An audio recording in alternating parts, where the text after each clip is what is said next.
নাম কি রাখছেন গুরু? তাহিরি। কেন? পাগলামি করে প্রচন্ড এবং হেপাডে আমরা ছোট থেকে ওরে মানে তাহিরি নামে রাখি, কারণ তাহিরির মতো পাগলাটে স্বভাবে, সেই জন্য আমরা এটা তাহিরি নাম রাখতেছি। আচ্ছা আচ্ছা। একজন ভিডিও ক্রিয়েটরকে দেখলাম যে একটা গরু, কোরবানির গরুর নাম রেখেছেন তাহিরি। একটু সময় নিজেও হাসলাম।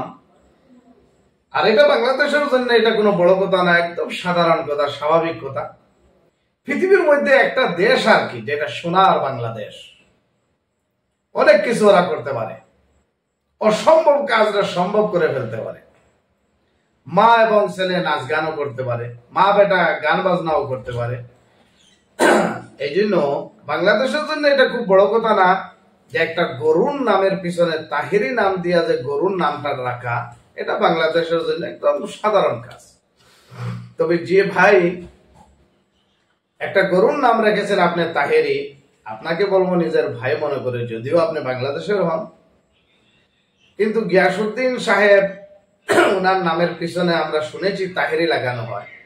ওনার এই সনদটা, এই লখতটা, এই উপাধিটা একটা গরুর নামে নামকরণ করাটা একটু শোভনীয় হয় না আমি মনে করি। তারপরে আমি বলতে চাই আমাদের তাহিরি সাহেবকে, আপনি রাগ করবেন না যে আপনাকে আমি মৌলানা বললাম না, আল্লামা বললাম না, মুফতিও বললাম না, রেগে যাবেন না আপনি।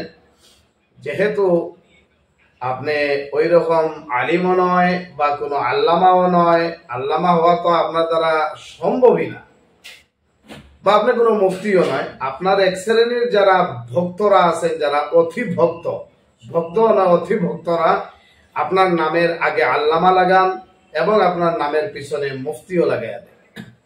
এটা আপনার দলের কথা আর কি, কিন্তু বাংলাদেশের সব শ্রেণীর মানুষ আপনাকে মুফতি বলেও নাই, বলবেও না কোনোদিন, সেটাও আমরা জানি।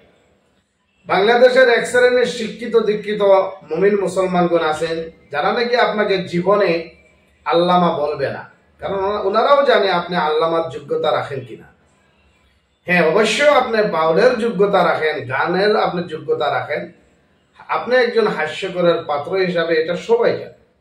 তবে আপনাকে ছোট ভাই হিসাবে বলতে চাই, যেহেতু আপনি ওলামায়ে কেরামগণের সুরত ধরে চলেন, জীবন অতিবাহিত করেন, আপনি বাউল গান, ডায়লগ, একটা দিনই মহফিলে গিয়া এরকম করাটা এটা একদম অশোভনীয়, অনুচিত এটা আপনার জন্য। কারণ ভাই, আমাদেরও মরণ আছে, আপনারও মরণ আছে, কুল্লু নাফসিন যায়িকাতুল মউত, সবাইরই মরণ আছে, আর মৃত্যুর স্বাদ ভুগতেই হবে।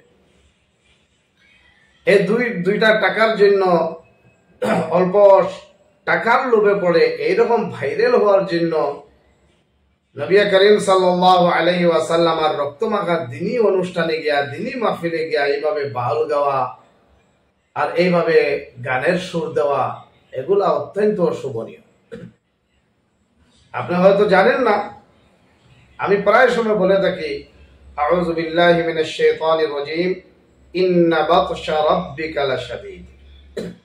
আল্লাহ তাআলার পাকড়টা অনেক শক্ত, বড় কঠিন। আল্লাহ ধরে না ধরলে কিন্তু ছেড়ে দেয় না।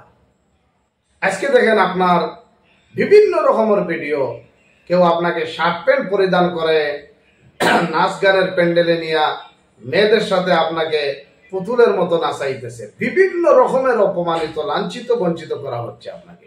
কেন? এর কারণ হলো আপনি কোরআনের মাহফিলে বেয়াদবি করার কারণে, হাদিসের মাহফিলে বেয়াদবি করার কারণে, এই জন্য আজকে আপনার লাইফে লাঞ্ছিত এবং বঞ্চিত এবং অপমানিত সীমাহীন হয়ে গেছে। কেন? আপনি কোরআন হাদিসের মাহফিল নিয়ে বেয়াদবি করেন। আশা করি আপনি এগুলা তওবা করে ছেড়ে দেন। আল্লাহ তাআলা আমাদের সবাইকে দিনের সহি সমঝ দান করুক। আমিন ইয়া রাহমান রাহিম।